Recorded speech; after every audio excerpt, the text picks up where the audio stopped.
after we've joined Lynn Redgrave for Fighting Back.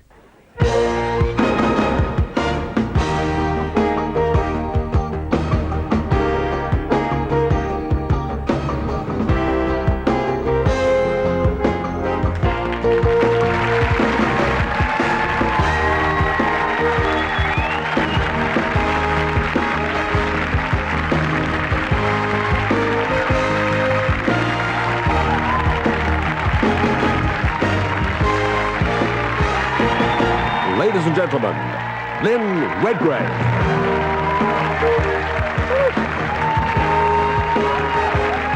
Thank you very much.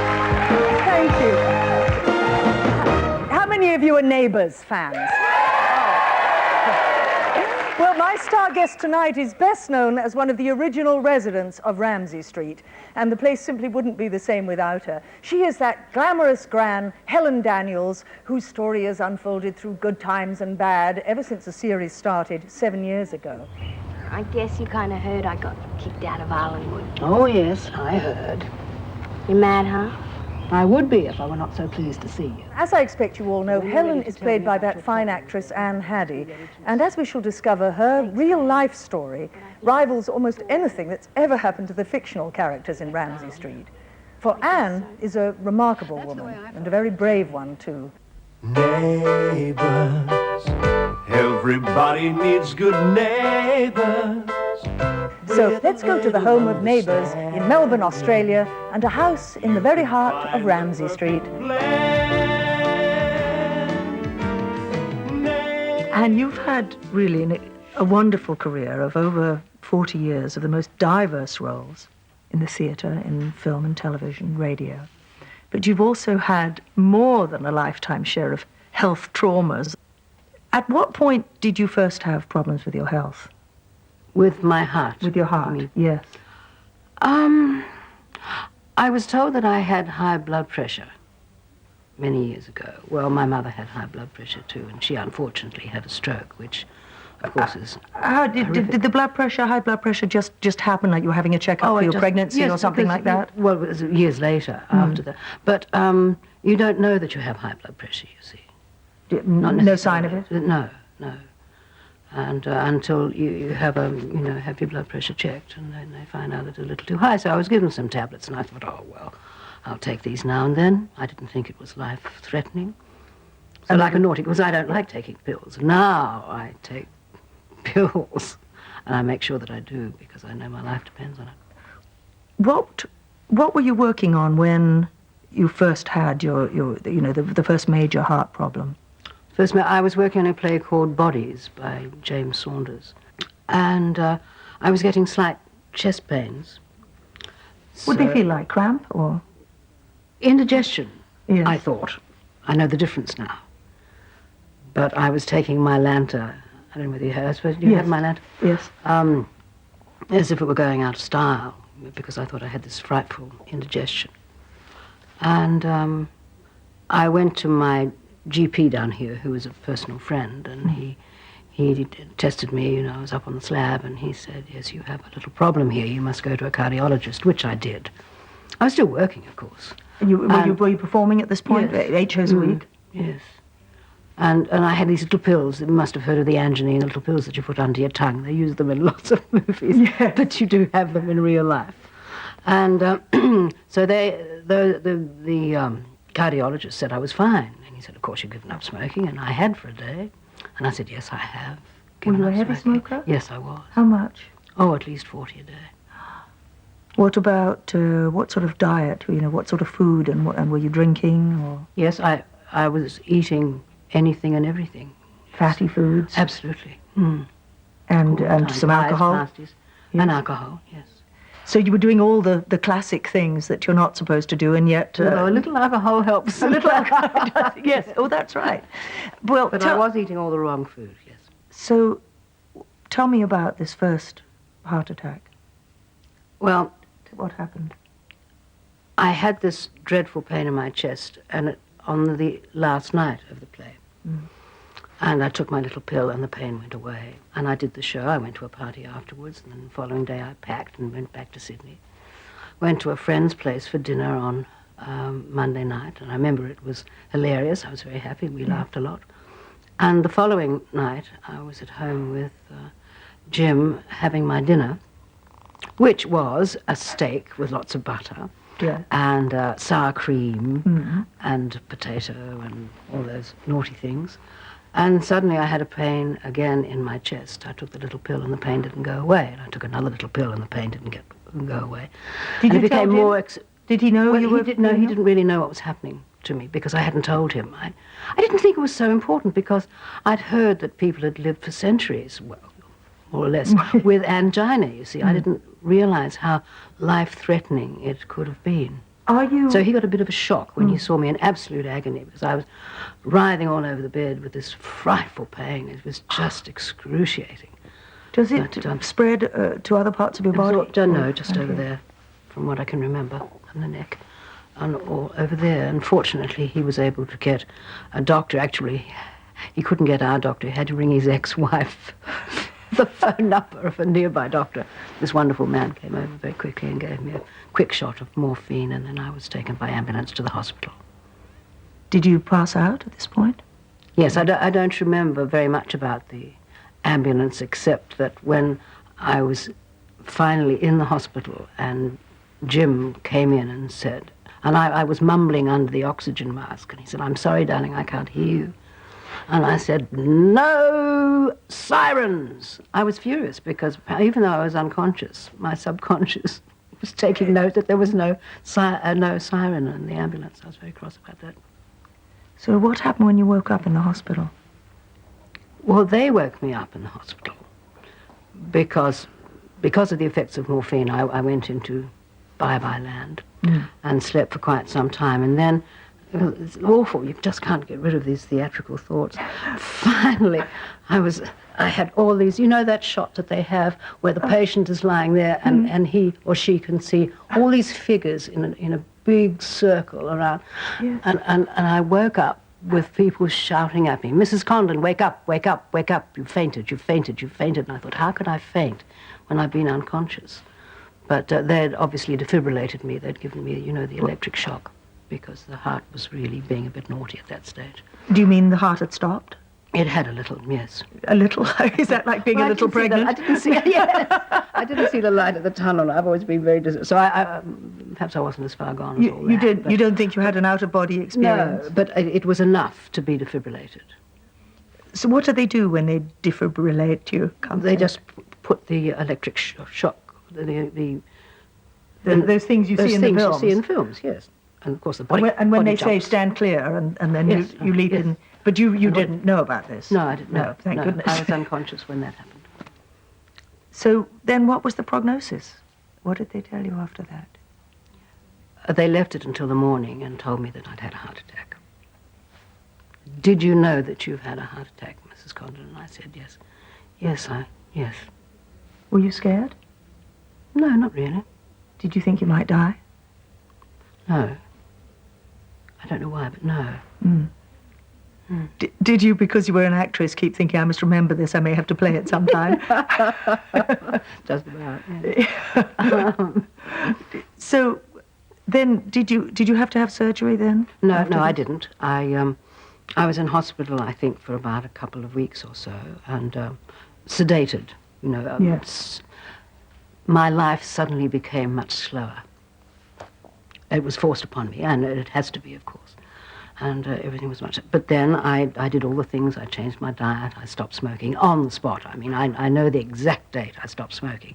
That was the night I had the heart attack. 20th of March, 1979. So how did you get back to work after this, after the heart attack? Tell me, what was the next... Well, when I'd recuperated and I was feeling a little better, I thought, okay, and I said to my agent, yes, right, I don't think I particularly want to work in the theatre because that'd be a little too arduous. But particularly radio, I'd be happy to get. So I did quite a bit of radio. Was there any problem with prospective employers that you now had, in quotes, a health history that was not a good one? Oh, yes, always, yes. Did you lose some jobs, do you think, because people knew? I'm quite sure I did, yes. That you'd be a bad risk, maybe? Yes. So then you got back into then radio. I got back into it. And I didn't... I didn't feel as well as they said I would in the little booklet, you know. After having done all the right things, I just didn't feel fit. Did you feel tired? I felt tired. I found difficulty in walking any great distance out in the world. So I'd read a bit about open heart surgery, just in a magazine. So I rang my cardiologist and had a little chat, and he thought, oh, yes, we'll give you an angiogram, which they gave me. And What happens with an angiogram? What do they do? they put a little cut. I've had two, actually. I've had one on my groin and one here. They anaesthetize the area, and then they put a little cut, and then they put a catheter, or a couple, and push it right up, right into the heart. And down there you can see it, and there's a monitor. You can see these wires in your heart. What does it feel like? What does it feel like when this is going on? I didn't notice that. It's just that you're warned that because they put a dye through, and the dye is very hot. It happens in a split second, but it's very, very hot. And that's how they can determine which arteries are stuffed up. See? But So as a result of the angiogram, did the doctor thought that it would be good for you to have the open heart yes, well, I surgery? had 4 blocked arteries. If you hadn't had the open heart surgery, what would have happened? Might you have dropped down one day? Yes, I could have, and also had another massive heart attack, because it prevents the oxygen getting to the pump, you see. And was why Yeah. the cause of you feeling so tired all the time. Tell me about the preparation for having this. I mean, this is big surgery. Were you scared at that point? No. What about Jim? What about your husband? Oh, yes, he was scared. But I was too busy working, you see. I mean, I was on a list to be done, and it wasn't to be done for at least another 6 weeks or so. And my agent rang and said, we've just had a call from Melbourne. There's a show, Prisoner down there, which I think you call Cell Block H. Yes, cell block H. Well, it's in called, these yes. studios it was Yes. made. And could you go down for 5 weeks?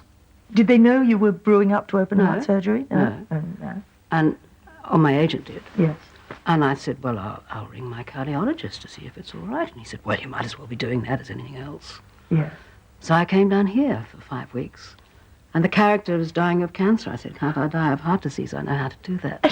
But they wouldn't change it. But did the scenes and then went into hospital on the Monday. And they chopped me up on the Tuesday. What do they literally do? Do they take a bit of something from somewhere else? Yes, they do. What do they do? They take this saphenous vein out of your leg. What's it called? Saphenous vein. That's very nice. Yes. And I call them little kisses. I have little marks. You can hardly see them now because it was so long ago. All up the inside of my legs, and they take the vein out. And They use that, you see, when the artery is blocked, say it's blocked there, yes. then they sew, they're so clever, they sew the vein into this area and bypass the blockage into that area so that the blood runs free. See? What does it feel like when you come round from that? Is it very painful? No, there's no pain because you're anaesthetized so much. But then I stayed in intensive care like everybody else for quite a few days. And back into the wards, and I was fine. How long does it take? How many weeks are you in hospital for that? 10 days. Did you get into television again? Yes. Right away? What did you do? In 80, I was doing another Grundy show called Punishment. It would be called Punishment.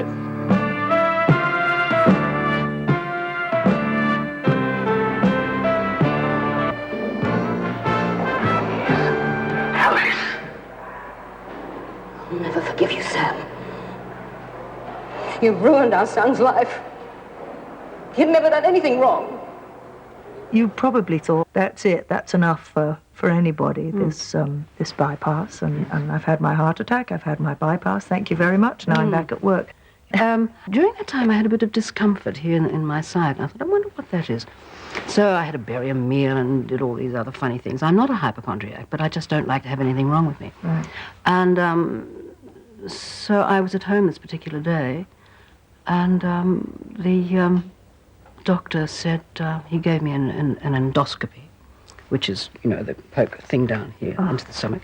I don't know what you've done to deserve this, but you have a carcinoma in your stomach and an ulcer. And I want you in hospital yesterday. So I had to ring my poor employers, who were Grundys, of course, who makes neighbours. And so I'm awfully sorry, but I had to go to hospital. They were going to chop my stomach up. So I went into hospital. And I said to the surgeon the following day, how much did you take out? Because apparently the carcinoma was minute, absolutely minute. It was very difficult to see, but it was there. And he said 4/5. Four-fifths of my stomach. Well, that's when I was depressed. I thought, oh, I only have 1/5 of a stomach. How am I going to live? How am I going to eat? How am I going to lead an ordinary life? Well, I don't need a larger stomach. I'm fine. I've forgotten all about it. Do you think your family at that point thought they might lose you? Did you think you'd lose yourself? No. Not at that stage, no. And of course, Grundys, being the people they are, they rang my agent and said, as I was recuperating from this stomach business, I wonder if Anne would like to come back for the last, it was about a 24 ep, show 26 ep. Anne would like to come back for the last 3 episodes. Oh, yes, Anne would be thrilled. So Anne was thrilled. So I did the rehearsal on the Saturday, and the Sunday I fell over and broke my hip. Was it agony? Did you carry on and pretend it wasn't? Yes, I continued to cook the meal we're having for dinner. But a friend of ours next door, medico, he said, I think you'd better go and have an X-ray. So I went off to the hospital and had an X-ray, and this doctor said, well, we have to admit you. And I said, I'm working tomorrow. This is ridiculous. And so poor old, I had to be admitted, yes. I had a pin put in it. So I couldn't do the last 3 episodes. So now you'd had a bypass. 4. Four quadruple bypass. You've had cancer. Now you broke your hip. Now they operated on you and put a pin in you. Stock. Absolute laughingstock, I think. I said to Jim, tell all our friends not to send any flowers with the hip because it's ridiculous. All they're doing is sending me flowers to hospital because I'm always in it. And they didn't send me flowers, that is. What brought you back to television? It was Sons and Daughters. Tell me, change your mind. Well, suppose I won't get any peace until I do. That's the way. So I merrily went through that for the first year. And at the end of the last scene before we broke for Christmas, I had some angina again. And I thought, oh my goodness, this can't be happening because I thought the bypasses had cured me for at least 20 years. Were you taking the pills? They weren't working again. Were you scared? Yes. So I admitted myself to hospital.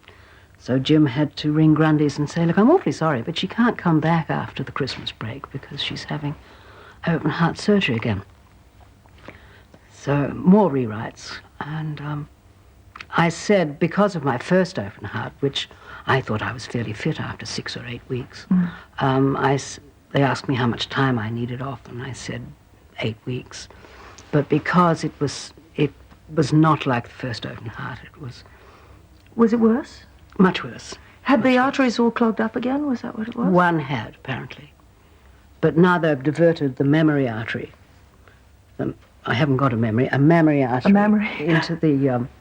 into the heart, which is much stronger. But because there was so much more cutting about, there was much more fluid in my chest, and I was in a lot of pain and terrified, absolutely terrified, because it hadn't happened before. So it took me a long while to recuperate. I thought I'd never work again, ever, because I wouldn't be able to breathe, because my lungs were affected so badly, but they're okay. I went back to work. I went back a little too soon, I realized, but didn't hurt. What else would I have been doing? We decided to use Anne on several occasions because she was the best person for the role. I mean, it was as simple as that. If she felt that she could keep going, we were pretty certain that she could. And really, with serial production particularly, it's not difficult to adjust scripts and to make moves on the run. If you're going to get the best result, then that's much more important than the safety. Neighbors, everybody needs good neighbors. with a little understanding, you can find... Did they come to you about Neighbours, or did you hear about it? No, they came to me. And it meant, of course, moving holus bolus down here to Melbourne. Because you've been living in Sydney during this time. Did you know that Neighbours was going to be the huge success it is? No. Was I'm it very happy that it is, but no. Tell me about your life now. You've been on Neighbours how many years now? This is the 8th. 8th year. Mm. And you're 5 days a week for just about every week of the year. You're neighbouring. Yes. And your husband Jim, who is an actor and you've worked together, has also developed his own health problem, hasn't he, with his heart? Yes, he was very inconvenient. I was going to the bank, I was going to pay some bills, and I felt peculiar, to say the very least, and then I found myself lying on the ground with a bleeding head. I'd fallen against a pillar outside the bank, and the ambulance was called for me. And I also knew that things were serious because this ambulance I was in crept quietly along, not a sound of a siren, and no sudden jolts or moves. They just sped stealthily along. One of the boys drove me straight to the hospital, and there he was with his oxygen mask over him saying, "I've upstaged you." And his pulse rate was 220 something or other. Had he had problems before? Yes, a little with arrhythmia and going too fast and too slow and so forth. So on and so forth, and so eventually he had a pacemaker. Now, of course, he has a pacemaker. So it's like the blind leading the blind. What's your life like at home? There you are, as you say, the blind leading the blind. Yeah. Do you count each day as a special day? Oh, very special, very special. Each morning we wake up, we thank God that we're there. Because one never knows. One never knows anyway. I mean, you can be run down by a bus. Do you worry about each other? Yes. Do you fear for one of you going before the other? Yes. We always say, "I love you," when we part in the morning, just in case. It's not that we're morbid about it. I can see that. Not morbid at all about it, but it is a likelihood. It can happen, as Grundy knows. Do you wonder why this has happened to you? No. It's a lot to happen to one person. Yes, it is, isn't it? But it's a talking point, you see.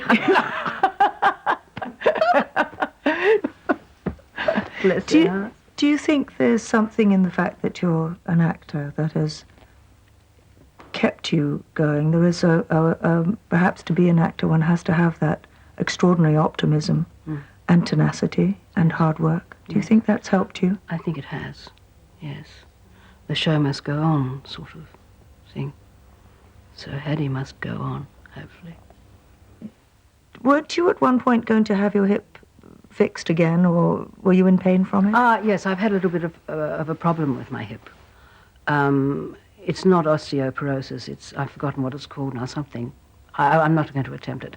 But it's just that because of the pin is out. They put a pin in, right, and they took the pin out eventually. And because the blood hasn't been able to get to that part of the femur, the bone has deteriorated. And I can be in quite a lot of pain and have to limp, and trying not to limp is agony. But it's been behaving beautifully recently. But I was going to have it, we planned to have it done at the beginning of this year after our Christmas break. I was having more time off. And Helen was also going to have a hip replacement. But because my little heart is playing up a little bit at the moment, they don't think it's safe for me to have another operation.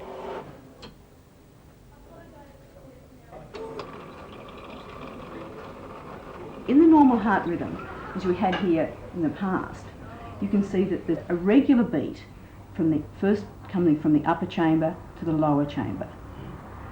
In atrial fibrillation, which is what we have now, you can see that these main spikes, which are the contraction of the ventricle, the lower chamber. Oh, it is bibbidi-bobbidi. That's right. It's quite irregular, and that's what you can feel.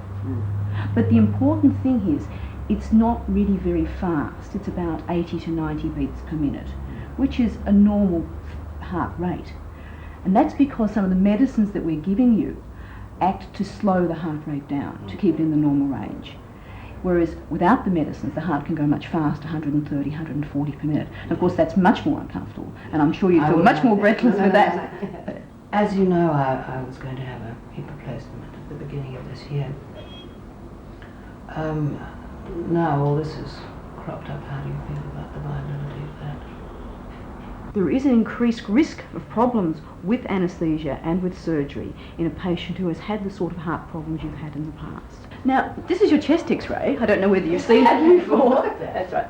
And we can see that you've had heart surgery because the heart's a little enlarged.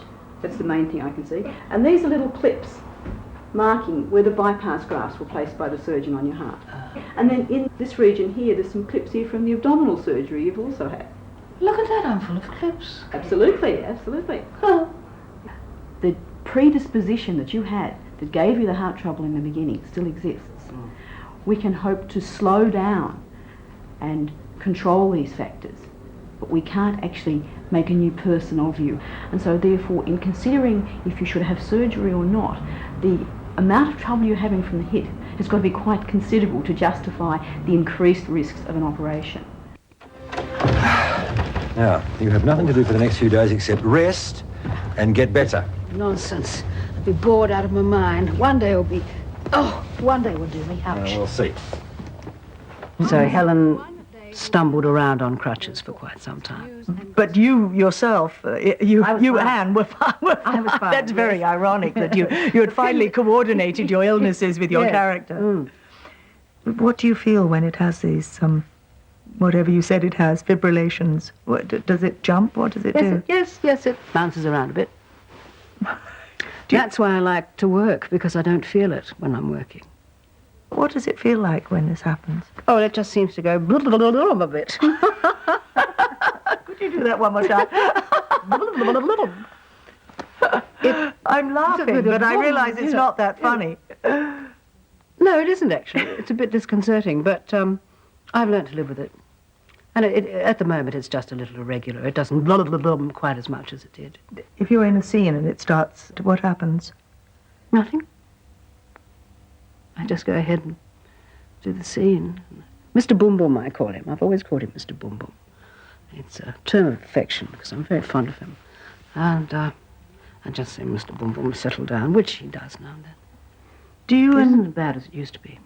Do you and Jim ever talk about death? Yes. I know when I die, it won't be a big shock.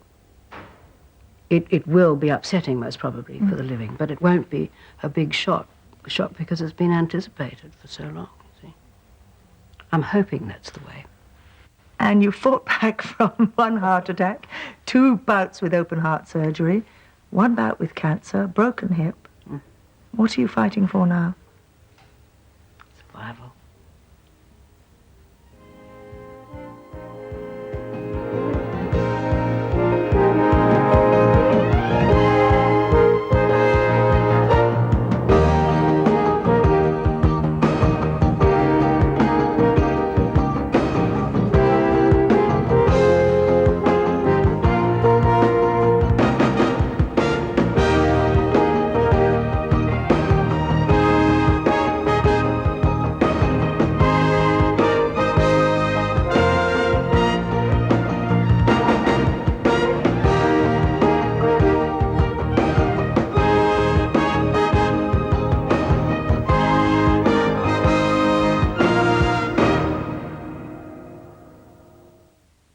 Fighting back next Wednesday is Def Leppard's drummer Rick Allen, who, despite losing his arm in a car crash, returned to his vocation with percussive force.